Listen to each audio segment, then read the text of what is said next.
It was a banner weekend for former Baylor basketball national champions who now apparently can't stand the university.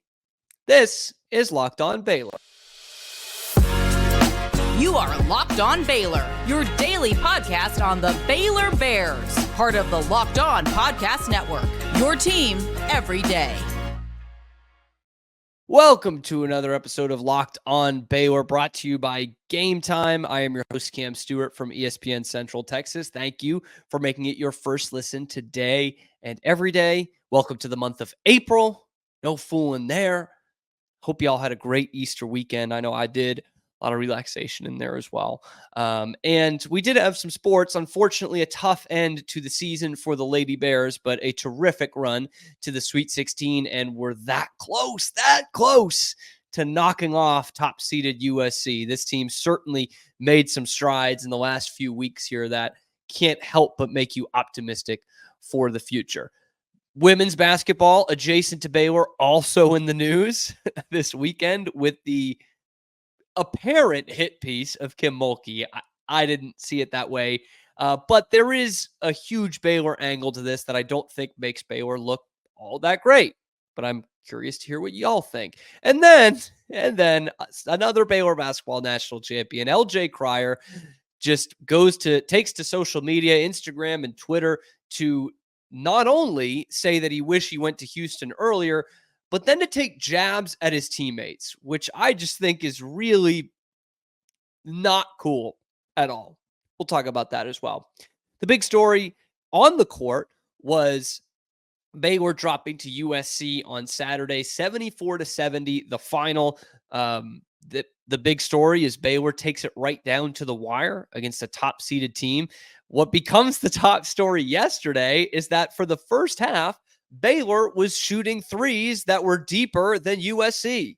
Just in general, wild story out of Portland that half the court has it for the women's three-point line, as it should in the women's basketball tournament.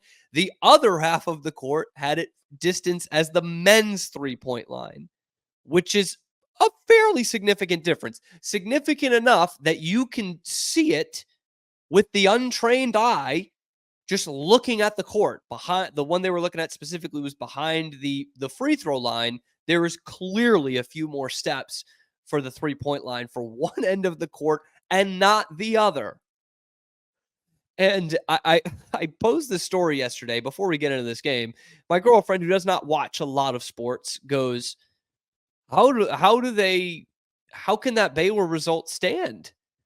And I was like, well, I don't know that necessarily if the NCAA can't point to, hey, it took points off the board here. But she said, but still, I mean, it's not a regulation court in a Sweet 16 game. And I was like, you're actually right. Like, I'm not sitting here like Baylor should protest this game, but how do we let that happen?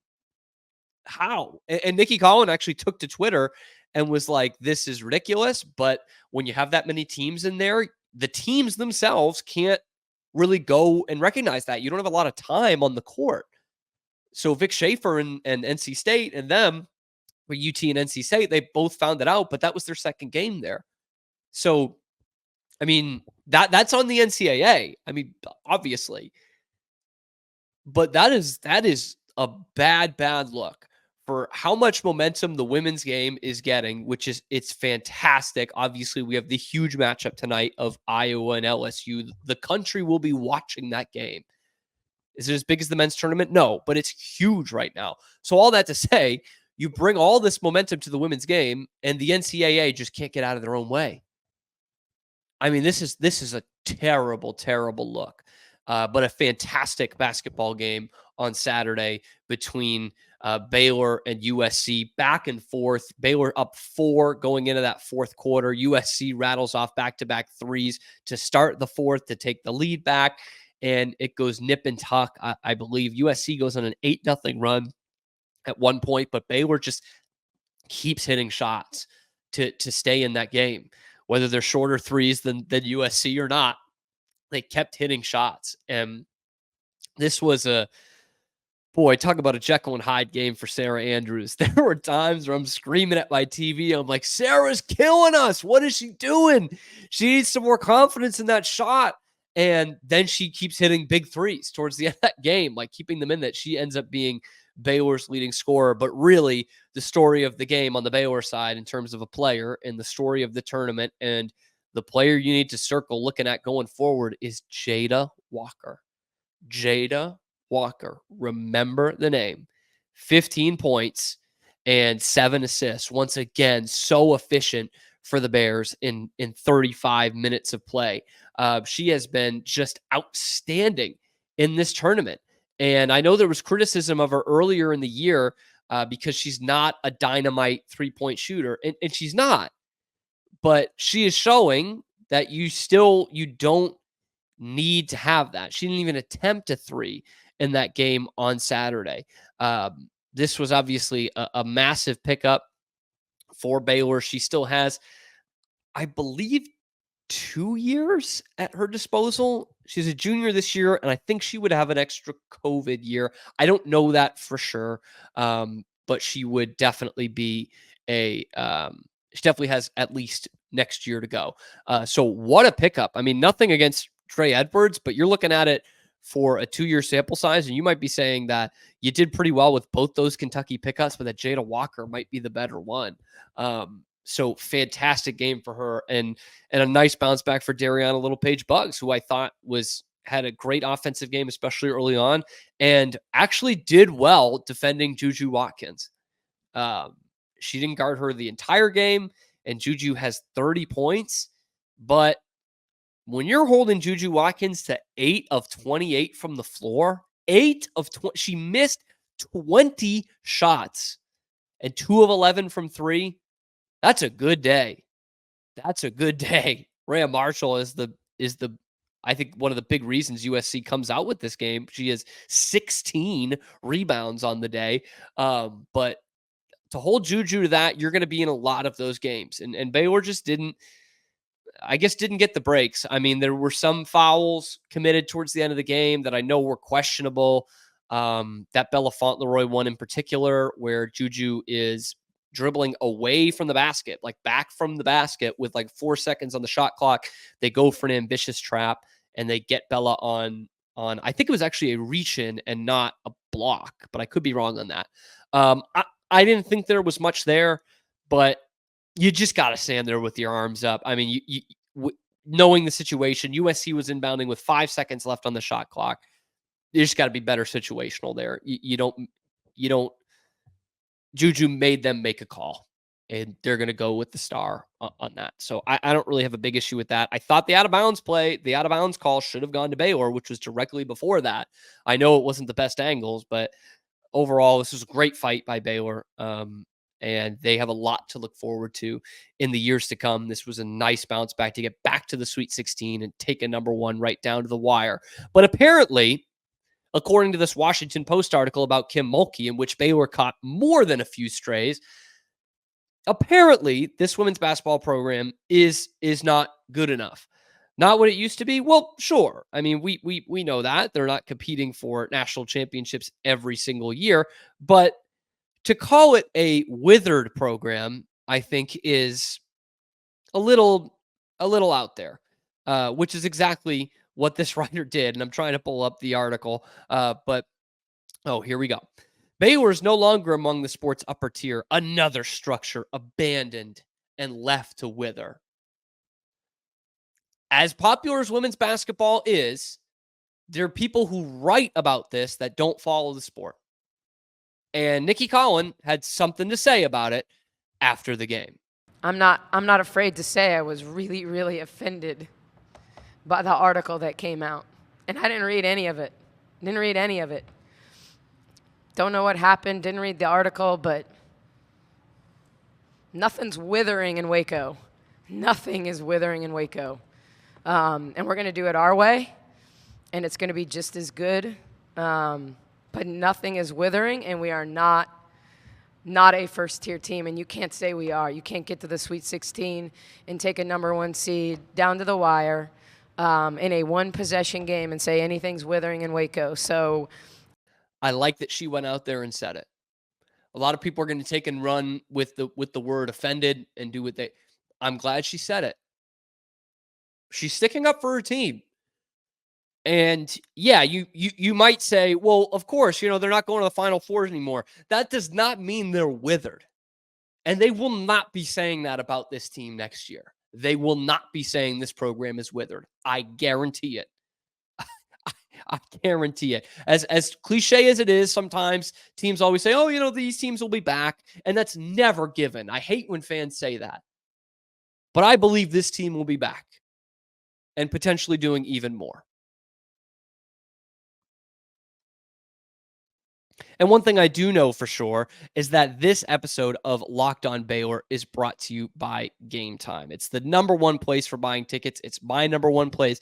I don't know about you guys, but I like a ticket process that's actually easy. If you like hidden fees and not knowing where you're going to sit and having your arm twisted the whole time, then yeah, go somewhere that's not Gametime.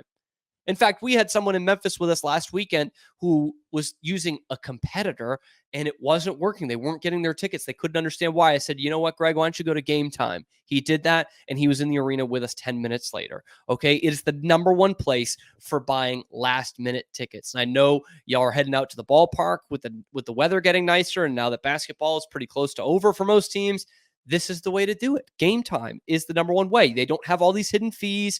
They have zone flash deals throughout the week where you're just like choosing a section and you'll get updated on when those sales are going to be.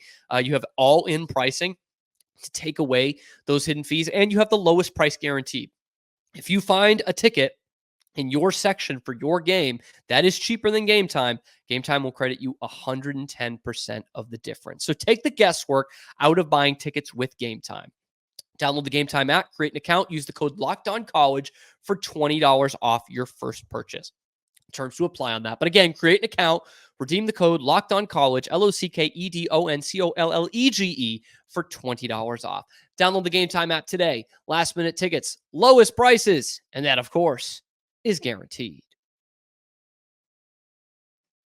So it wasn't just the withered comment that came out of this Kim Mulkey hit piece by the Washington Post, but honestly, there wasn't much more that came out of it that we didn't already know. I think to call this a hit piece is maybe even putting it a bit too far. I don't think Kim comes off that poorly in this versus what we already know about her, right? And they kind of went in the direction that I thought it would be, that trying to lay her out as homophobic, and maybe she is behind closed doors, and I don't know. But for this whole long expose, to only have one player on record accusing her of this, on record for this story, accusing her of this, and then another former teammate, one that she was dating, is kind of refuting the suspension story altogether. There's not a lot there. And like, I know that Kim is a hard ass. We all know that. And, they had mentioned about some players who had left the team, including one, Neiman from the national championship team in 2005, that left because they just couldn't handle Kim. And I don't mean that in a bad way. I mean, most of us probably couldn't handle Kim, right? And so it's like, well, okay, there's no big reveal there. And even when talking about the homophobic issues around Kim in the program, the Post does make sure to lay it on thick in there that Baylor would not have been accepting of it. And I get it. So this is a tough one as a Baylor student, as a Baylor alum, someone who loves Baylor. Like, of course, Baylor has not been on the forefront of LGBT. Like, they have not been. I don't know. I still don't think they have any student organizations recognized that are tied to LGBTQ plus. But in that same token, we did just have a huge day for Brittany Griner a month ago. Retired number. She's the only one with her number hanging up there in the rafters. And it was a huge celebration, and she should have gotten that. So it's like, I don't know that, and of course it would have been somewhat different in 2010, but I don't know if the Baylor community would have necessarily turned on the women's basketball program or Kim Mulkey or any of that. I don't think so. But I can understand how you look at it from the outside and say, well, Baylor has not put any proof to this claim that Camp Stewart just made. So, I do get it. But it's an odd story. And what it ends up really being is talking about Kim and her family, her estrangement from her family.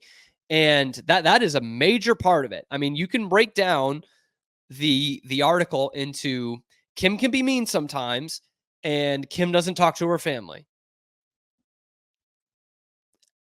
It's just not a lot that we learned there. Not a lot that we learned. And if I'm being quite honest, not that it's not fair game, but I don't love that is the focal point of the story, that she doesn't talk to her sister or her dad. Is it sad? Yes, it is sad, right? I know for parents, especially reading that, that must be a sinking feeling to read that someone who is so successful and whose dad was such a big part of her life as a kid, they have not spoken in almost 40 years. That's sad. And the same thing with her sister, who I think is a year younger than her. They haven't talked in 20 years over some sounded like petty argument.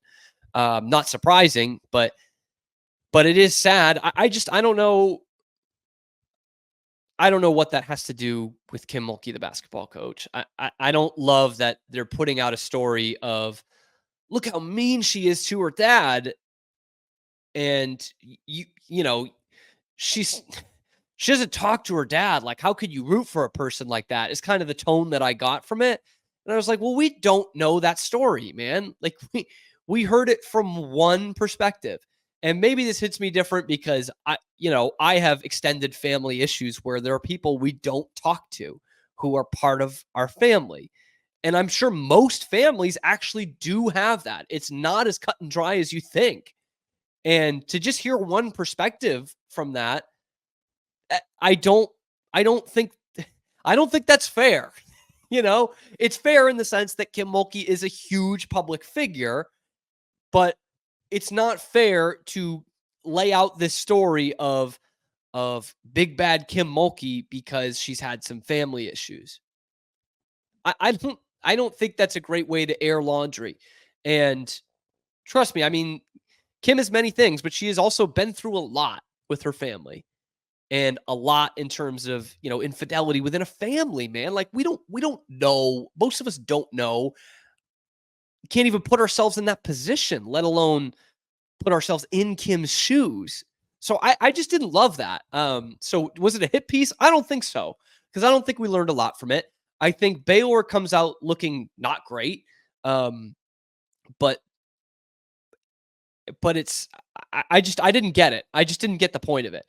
And if you were going to go at that angle of Kim Mulkey's a homophobe, then okay, bring me some more examples. I know it's not the easiest thing to do. I get that, but it's tough for us as readers to read one story that is, by good journalism in this instance, immediately kind of pushed back on by someone else in the story. It's tough for us as readers to sit here and say, oh, they're right, Kim Mulkey is a huge homophobe. Like, I didn't see that in there. And I know she's old school and all that. So maybe that's what they're trying to lean on, just the reputation of being an old school coach from the deep South. But they didn't really present a lot in there for me. Like, we know Kim is tough. And for every story in there that we heard Kim is really tough, it was another person saying, well, yeah, she is tough, but we needed that as a team. I needed that in my life.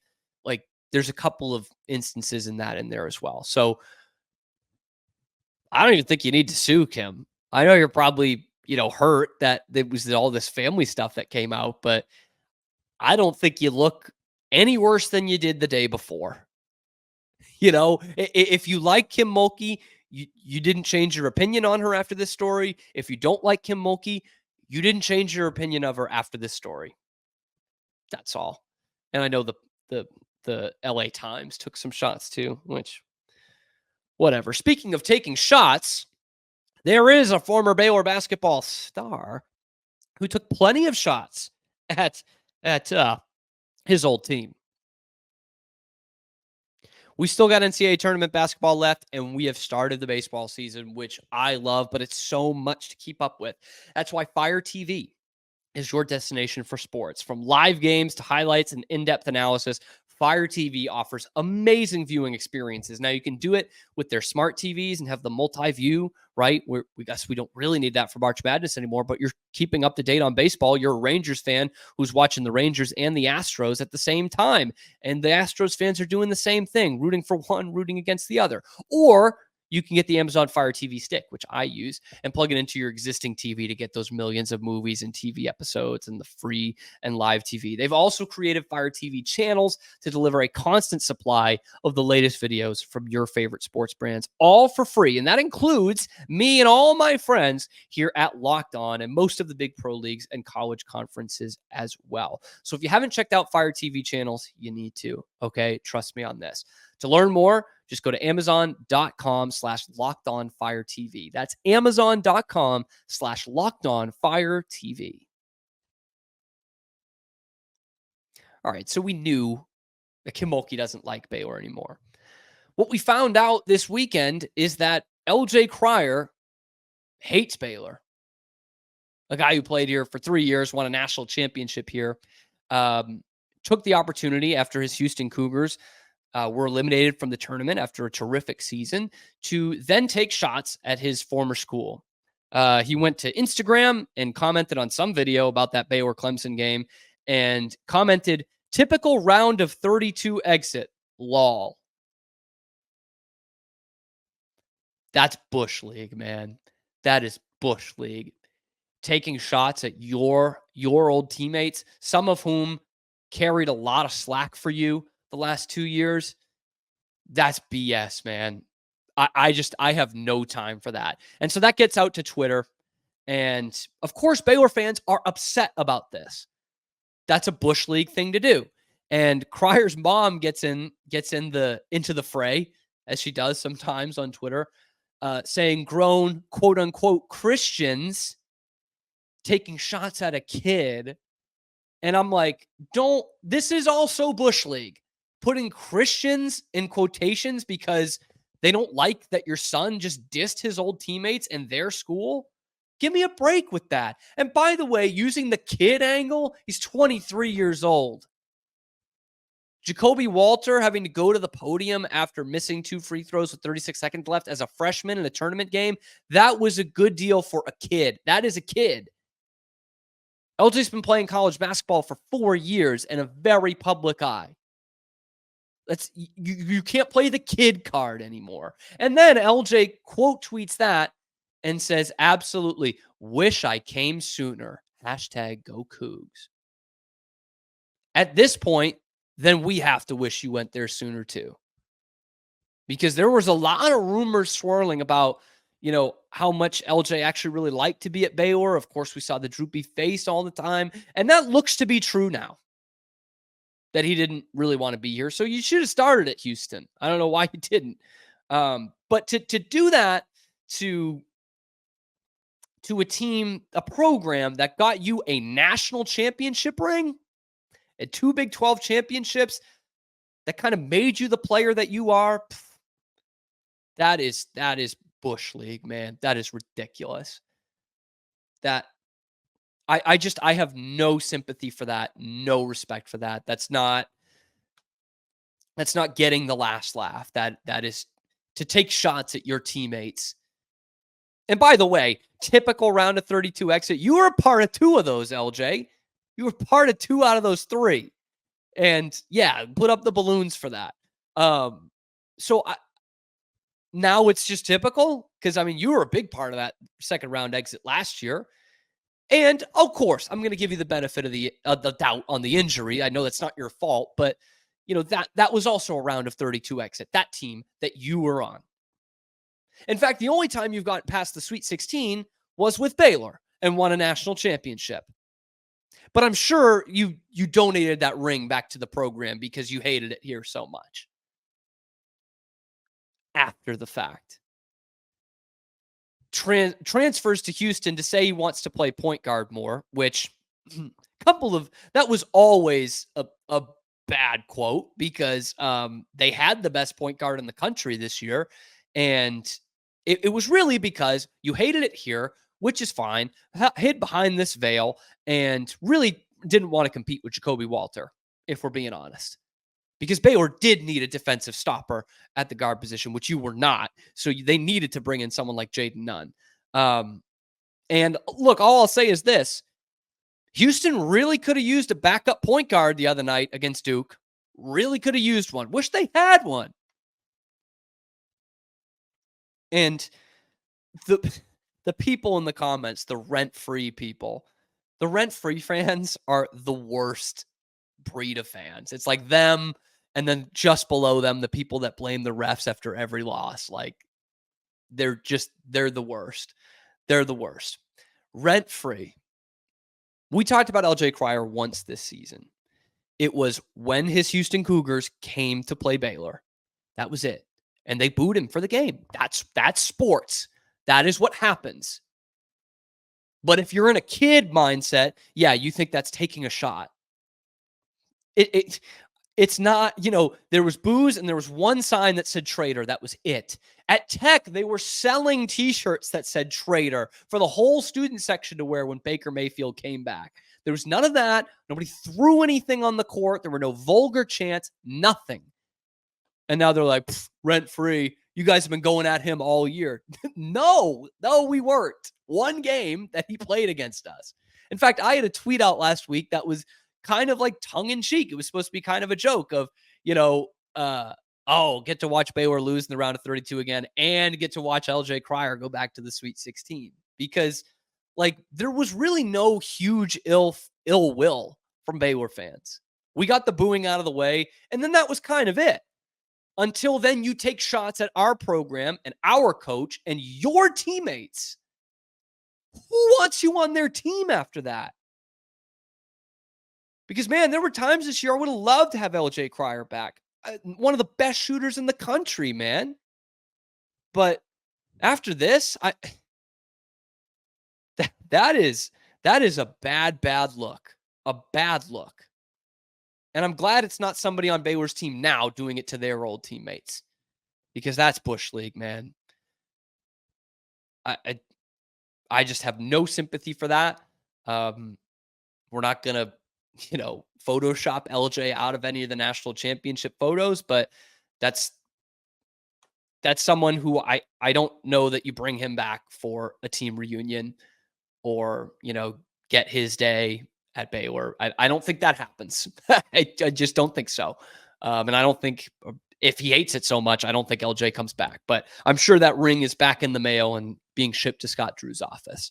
Didn't want any part of that. This was his favorite team. So anyway, that's the last word on LJ Cryer because there's just too many people living rent free in my head. So that is the last word. Not a Baylor legend. We'll never have a thank you video. Will not be part of those 2021 team reunions. Wish him the best of luck going forward. And there would have been the LJ Cryer discourse would have been done a month and a half ago if he didn't pull this crap. But he did it. And now he's rent free in our heads because he's dissing Baylor. Yeah. Gotcha. Anyway, that's going to do it for the show. Let me know what you thought about this women's basketball season and how they're going forward under Nicki Collen. I, for one, am very excited, especially for all these girls they're bringing back, specifically that whole backcourt is coming back, which I am really, really excited about. Let me know what you think about, the 3-point lines in Portland, too, or about that Kim Mulkey video, article. Did I miss the mark on that one? Is there something I missed in there that should have been addressed? Please let me know down in the comments below and what you thought of this LJ Cryer situation, because I couldn't believe it. I couldn't believe it. I thought it was totally classless. And Baylor fans have every right to react to that. That's the thing. I don't think Houston fans in my run-ins with them realize what this sports fandom is about, because they're like, oh, we would never do that. Cut the crap. You would never do that. Anyway, drop that down in the comments below. We'll be back with more tomorrow on your favorite show. Oh, by the way, thank you for making it your first listen today and every day. Be sure to like and subscribe so you can see us tomorrow. And by us, I mean your favorite show, which is, of course, Locked On Baylor.